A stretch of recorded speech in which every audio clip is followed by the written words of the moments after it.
जय माँ लक्ष्मी। दोस्तों आज के इस वीडियो में मैं आपको 5 ऐसी चीज़ें बताने वाली हूँ जो आपको गलती से भी नहीं करनी है। जी हाँ दोस्तों, ये 5 ऐसे काम हैं जो करने से माँ लक्ष्मी रूठ जाती हैं और आपके पास नहीं टिकती हैं। बहुत सारे लोग हैं, बहुत कमाते हैं किंतु धन नहीं टिकता है। उसके ये 5 छोटे छोटे कारण आपको बताने जा रही हूँ, तो वीडियो ध्यान से और अंत तक ज़रूर देखिए और इन चीज़ों का, नियमों का पालन करने का भी पूरा प्रयास करें। मित्रों, सबसे पहला नियम, सबसे ज़रूरी बात जो है वो ये है कि अपने घर की जो झाड़ू होती है, हमारे घर की झाड़ू हमें कभी किसी को भी नहीं देनी है। किसी भी अवस्था में, किसी भी कारणवश यदि आपसे कोई भी माता बहन मांगती हैं कि थोड़ी देर के लिए अपना झाड़ू दे दीजिए, हम अपने घर में लगाकर और अपने आंगन में लगाकर आपको वापस कर देंगे, तो आपको इस चीज़ में साफ मना कर देना है। दोस्तों, झाड़ू से जुड़ी हुई बहुत सारी जानकारियाँ, बहुत सारे वीडियोज़ मैंने चैनल पर पहले भी दिए हैं और आप लोगों ने भी बहुत बार सुना होगा कि झाड़ू की हम सबसे पहले पूजा करते हैं। कई माताएं बहनें होंगी जो दिवाली के दिन झाड़ू लेकर आती हैं, अपने घरों में रखती हैं, उसको पूजती हैं और उसके बाद घर में झाड़ू लगाना शुरू करती हैं। तो झाड़ू के बारे में विस्तार से एक वीडियो पहले से दिया हुआ है, उसका लिंक मैं आपको डिस्क्रिप्शन में दे दूंगी, वो आप ज़रूर देखिएगा, आपको पूरी जानकारी हो जाएगी।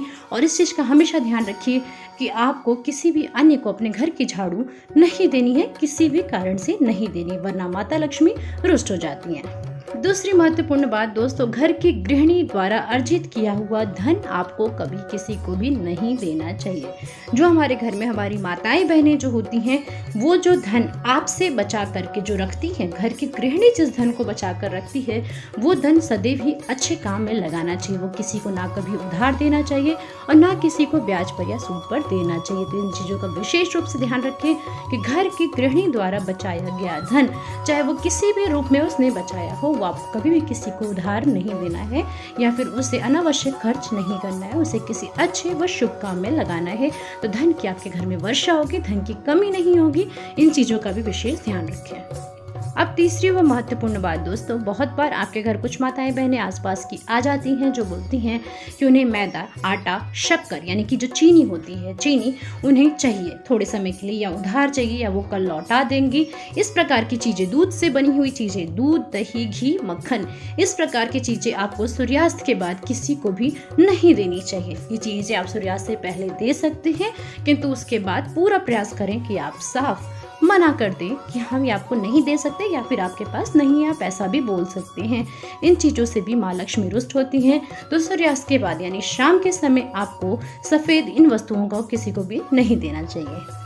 अब चौथा नंबर पे बात करते हैं दोस्तों, घर के चकला, बेलन और तवा की। जी हाँ दोस्तों, आमतौर पर कई बार जैसे घरों में शादी वादी के प्रोग्राम होते हैं तो हमारे आस पड़ोस के लोग हमसे मांगने आते हैं कि अपना चकला बेलन दे दीजिए। जो चकला बेलन आप घर में सदैव प्रयोग में ले रहे हैं उसे किसी को भी ना देवें।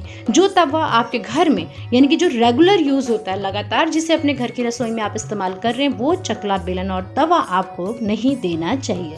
शादी ब्याह में देने के लिए या किसी अन्य कार्यक्रम में देने के लिए जो हमारे घर में एक्स्ट्रा तवा रखा जाता है, चकला बेलन रखा जाता है, वो आप दे सकते हैं, या फिर आप प्रयास करें कि एक एक्स्ट्रा जोड़ा भी अपने घर में आप ज़रूर रखें, किंतु जो प्रयोग करते हैं वो आप किसी को ना दें। और अब अंत में 5वीं सबसे महत्वपूर्ण बात दोस्तों, जो कि आपको सुन करके थोड़ा अजीब ज़रूर लगेगा, किंतु इन चीज़ों को हमें अवश्य ही मानना चाहिए, नियमों का हमें अवश्य ही पालन करना चाहिए। जी हाँ दोस्तों, 5वें नंबर में आपको जो बताने जा रही हूँ कि जैसे कि आपके घर में जब कभी कोई कार्यक्रम होता है, किसी के यहाँ कोई प्रोग्राम होता है, तो कई बार हम लोग उन्हें फ़ोटोएँ उपहार में देते हैं, भगवान की फ़ोटो उन्हें उपहार में देते हैं, गिफ्ट देते हैं।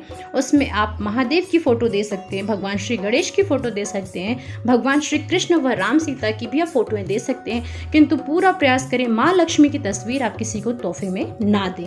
माँ लक्ष्मी की तस्वीर सदैव हमें अपने लिए खरीदनी चाहिए और वह तस्वीर पाना बहुत ही अच्छा होता है।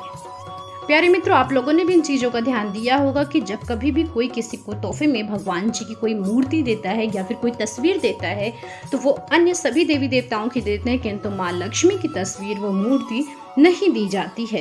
तो आप भी इन चीज़ों का विशेष रूप से ध्यान रखें। माँ लक्ष्मी की जो मूर्ति होती है या फिर माँ लक्ष्मी की जो प्रतिमा होती है, तस्वीर होती है, वो आप अपने किसी खास को ही दे सकते हैं। ऐसे आपको किसी को भी नहीं देना चाहिए। इस चीज़ का भी आपको विशेष रूप से ध्यान रखना चाहिए।